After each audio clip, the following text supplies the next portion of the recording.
So what you're going to do is when you finally get an icing color that you're happy with as far as the hue, or the shade, excuse me, and the hue, you want something that's very light, very delicate. And then we're going to go ahead and add some ivory to it. And you need to not be afraid because it takes a little more than you'd think to really change it, but we'll start with that amount. And you'll notice how it immediately starts to tone down the icing. It gives you this very kind of faded, aged purple. There you go. And you can see what a difference from start to finish that makes. You can still kind of see from the outside versus the color that it turns into. It's a very pretty color. Now that that's ready, let's get started. So for today, I'm going to be adding, so we'll start with our purple icing, my 225, my drop flower.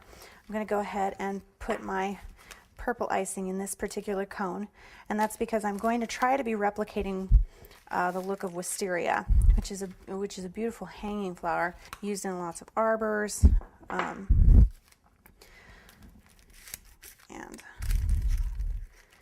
it's just a really pretty flower to use for these cupcakes. Anyway, so I'm trying to kind of pinch off the end, and I always overfill my bags. Cut the end off. There we go. They always overfill them, never fails. So when you're done with your bowl, just set it aside in case you need a little bit more. We'll get rid of all this too. For our pink, we're going to be putting our large 125 rose tip in there. Now if you want to variegate any of these, add a little white, add a little ivory, however you want to do it, you can absolutely feel free, and this would be the time to do it.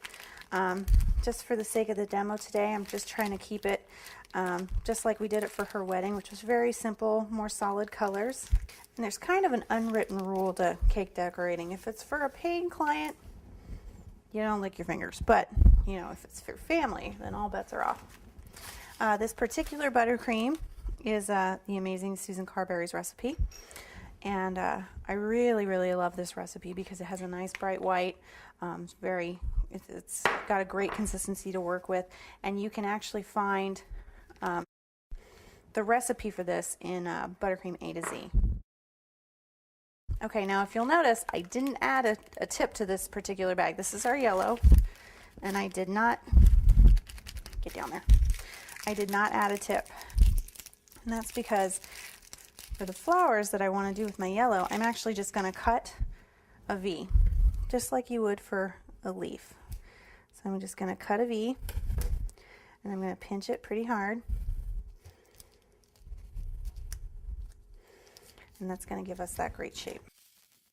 And I think I'm going to use the 103, so I'm not going to use my 104 today. And this is what I'm going to be putting my blue in.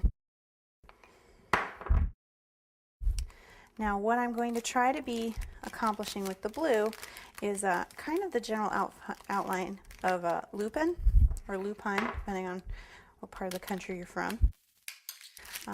It's kind of a tall spherical flower, or excuse me, not spherical, but conical flower. And finally we have our green, and just like our yellow, I'm not actually going to be adding a tip to this. I'm just going to cut the bottom off in a V.